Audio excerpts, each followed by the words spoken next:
ಓಂ ಗಣ್ ಗಣಪದಾಯ ನಮಃ. ಫೆಬ್ರವರಿ ಮಾಸದಲ್ಲಿ 2 ಗ್ರಹಗಳು ತಮ್ಮ ಸ್ಥಾನವನ್ನು ಬದಲಾಯಿಸುತ್ತಿದ್ದಾರೆ. ಯಾವುದೆಲ್ಲ ಗ್ರಹ ಎಂದರೆ, ಬುಧ ಗ್ರಹ ಫೆಬ್ರವರಿ 11ರವರೆಗೆ 3ನೇ ಮನೆಯಲ್ಲಿದ್ದು, ಅದಾದ ನಂತರ 4ನೇ ಮನೆಗೆ ಸಂಚಾರ. ಸೂರ್ಯ ಕೂಡ ಫೆಬ್ರವರಿ 13ರವರೆಗೆ 3ನೇ ಮನೆಯಲ್ಲಿದ್ದು 4ನೇ ಮನೆಗೆ ಸಂಚಾರ. ಬೇರೆ ಎಲ್ಲ ಗ್ರಹಗಳು ತಮ್ಮ ಸ್ಥಾನದಲ್ಲೇ ಇದ್ದಾರೆ. ಯಾವುದೇ ಬದಲಾವಣೆ ಇಲ್ಲ ಫೆಬ್ರವರಿ ಮಾಸದಲ್ಲಿ. ನೋಡೋಣ ಈ ಗ್ರಹಗಳ ಸ್ಥಿತಿಗತಿಯಿಂದ ವೃಶ್ಚಿಕ ರಾಶಿಯವರ ಫೆಬ್ರವರಿ ಮಾಸದ ಭವಿಷ್ಯ ಹೇಗಿದೆ ಎಂದು. ನಿಮಗೆಲ್ಲರಿಗೂ ವೇದಾಂಗ ಅಸ್ಟ್ರಾಲಜಿ ಚಾನಲ್ಗೆ ಆಧಾರದ ಸ್ವಾಗತ. ಮೊದಲಿಗೆ ನಾವು ಆರೋಗ್ಯದ ಬಗ್ಗೆ ನೋಡೋಣ. 1ನೇ ಮನೆಯ ಅಧಿಪತಿಯಾದ ಕುಜ 8ನೇ ಮನೆಯಲ್ಲಿದ್ದಾನೆ, ಅಷ್ಟಮ ಸ್ಥಾನದಲ್ಲಿದ್ದಾನೆ. ಅಷ್ಟು ಒಳ್ಳೆಯ ಫಲ ಇರುವುದಿಲ್ಲ. ಆಕ್ಸಿಡೆಂಟ್, ಸಣ್ಣ ಪುಟ್ಟ ಗಾಯ, ಆಸ್ಪತ್ರೆ ಈ ಥರ ಆಗುವ ಸಂಭವ ಇದೆ. ಆರೋಗ್ಯದ ದೃಷ್ಟಿಯಿಂದ ನೀವು ಈ ಫೆಬ್ರವರಿ ಮಾಸದಲ್ಲಿ ತುಂಬ ಜಾಗರೂಕತೆಯಾಗಿರಬೇಕು.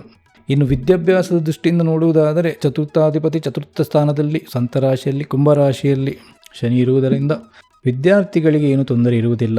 ಓದಲಿಕ್ಕೆ ಆಸಕ್ತಿ, ಬೇಕಾದ ಅವಕಾಶಗಳು ಎಲ್ಲವೂ ಸಿಗುತ್ತದೆ. ಇನ್ನು ಉನ್ನತ ವಿದ್ಯಾಭ್ಯಾಸ ಮಾಡಲು ಇಚ್ಛಿಸುವವರಿಗೂ ಕೂಡ ಏನು ತೊಂದರೆ ಇಲ್ಲ.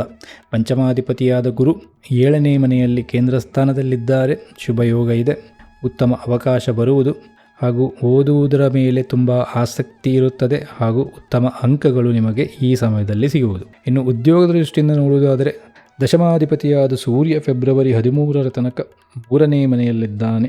ಸೂರ್ಯ ಶನಿಯ ಮನೆಯಲ್ಲಿದ್ದಾಗ ಅಷ್ಟು ಒಳ್ಳೆಯ ಫಲವನ್ನು ಕೊಡುವುದಿಲ್ಲ.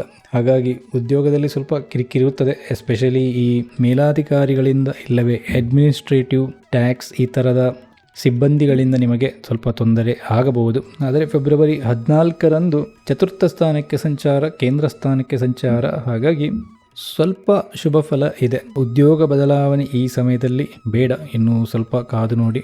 ವ್ಯಾಪಾರದ ದೃಷ್ಟಿಯಿಂದ ನೋಡುವುದಾದರೆ, ಸಪ್ತಮಾಧಿಪತಿಯಾದ ಶುಕ್ರ ಪಂಚಮದಲ್ಲಿ ಉಚ್ಚ ಸ್ಥಾನದಲ್ಲಿದ್ದಾನೆ. ಹಾಗಾಗಿ ವ್ಯಾಪಾರದಲ್ಲಿ ಉತ್ತಮ ಲಾಭ ಇದೆ. ನಿಮ್ಮ ಬಿಸ್ನೆಸ್ ಎಕ್ಸ್ಟೆಂಡ್ ಮಾಡಲಿಕ್ಕೆ ಬೇಕಾದ ಅವಕಾಶಗಳು ನಿಮಗೆ ಸಿಗುತ್ತದೆ. ನೀವೇನಾದರೂ ಐಷಾರಾಮಿ ವಸ್ತುಗಳು, ವಾಹನ, ಈ ಬ್ಯೂಟಿ ಪ್ರಾಡಕ್ಟ್ಸ್ ಇಲ್ಲವೇ ಫಿಲ್ಮ್ ಸೆಕ್ಟರಲ್ಲಿ ಏನಾದರೂ ವ್ಯಾಪಾರ ಇದ್ದಲ್ಲಿ ಈ ಸಮಯದಲ್ಲಿ ನಿಮಗೆ ಉತ್ತಮವಾದ ಲಾಭ ಸಿಗುವುದು. ಒಟ್ಟಾರೆ ವ್ಯಾಪಾರದ ದೃಷ್ಟಿಯಿಂದ ಶುಭ ಫಲ ಇದೆ.